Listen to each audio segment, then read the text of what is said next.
Assalamualaikum warahmatullahi wabarakatuh. Kami dari kelompok 4 akan membawakan materi presentasi kami tentang akuntansi istisna. Namun sebelumnya perkenalkan anggota kelompok kami. Nama saya sendiri Anastasia Kaslin Barsonapa sebagai pemateri pertama. Saya Erik sebagai pemateri kedua. Saya Julia Fiona Manuela Opir sebagai pemateri ketiga. Saya Andika Sumbang sebagai pemateri keempat. Baik, kelompok kami akan membahas tentang akuntansi istisna yang meliputi yang pertama, pengertian akad istisna itu sendiri, kedua, apa saja jenis akad istisna, ketiga, dasar syariah, keempat, bagaimana perlakuan akuntansinya. Yang pertama, yang perlu diketahui adalah pengertian dari akad istisna. Akad istisna adalah akad jual beli dalam bentuk pemesanan pembuatan barang tertentu dengan kriteria dan persyaratan tertentu yang disepakati antar pemesan dan penjual. Karakteristik akad istisna. Dalam PSAK 104, barang pesanan harus memenuhi kriteria. Yang pertama, memerlukan proses pembuatan setelah akad disepakati. Kedua, sesuai dengan spesifikasi pemesan, bukan produk massal. Harus diketahui karakteristik secara umum yang meliputi jenis, spesifikasi teknis, kualitas, dan kuantitasnya.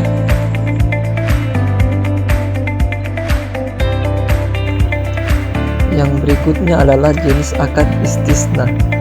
Jenis dan akad istisna terdiri dari dua jenis, yaitu istisna, yaitu akad istisna adalah akad jual beli dalam bentuk pemesanan pembuatan barang tertentu dengan kriteria dan persyaratan tertentu yang disepakati antara pemesan dan penjual.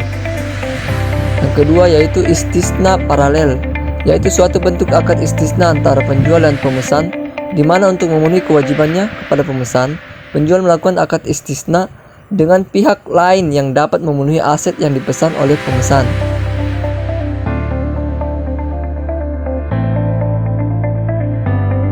Dasar syariah. Yang paling pertama adalah sumber hukum akad istisna. Terdiri dari dua sumber, yaitu Al-Quran dan Al-Hadis.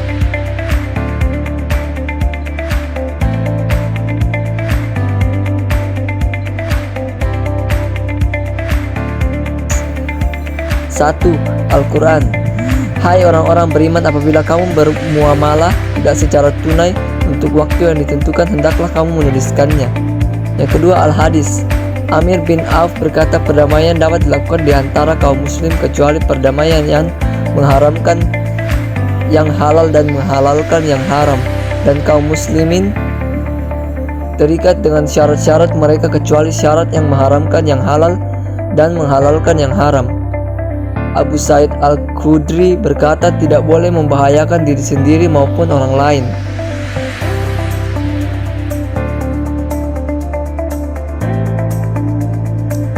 Rukun dan ketentuan akad istisna ada 3, yaitu pertama, pelaku, terdiri atas pemesan dan penjual.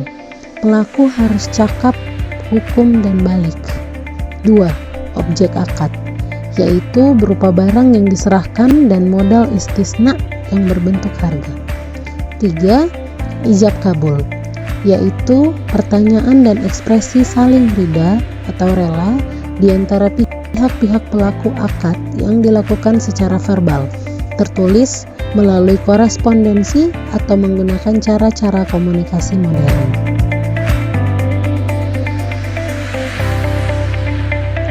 Selanjutnya, kapan akad istisna itu akan dikatakan berakhir? Kontrak istisna bisa berakhir berdasarkan kondisi-kondisi berikut. 1. Dipenuhinya kewajiban secara normal oleh kedua belah pihak. Yang kedua, persetujuan bersama kedua belah pihak untuk menghentikan kontrak. Dan yang ketiga, pembatalan hukum kontrak.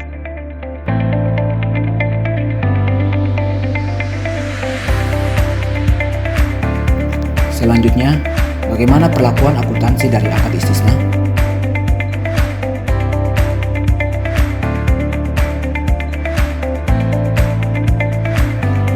PSAK 104 mengatur pengakuan, pengukuran, penyajian, dan pengungkapan transaksi istisna.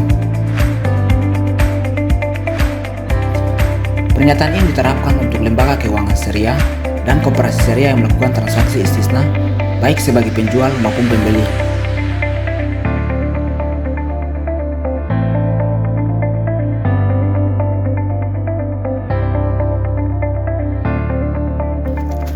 PSAK 104 juga memberikan pengungkapan minimum bagi penjual dan pembeli, termasuk metode akuntansi yang digunakan dalam pencatatan akuntansi istisna.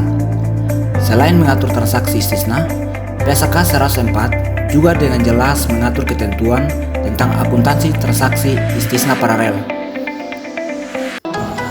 Baik, sekian presentasi materi dari kelompok kami. Kami harap materi yang disampaikan dapat menambah wawasan bagi kita semua. Terima kasih.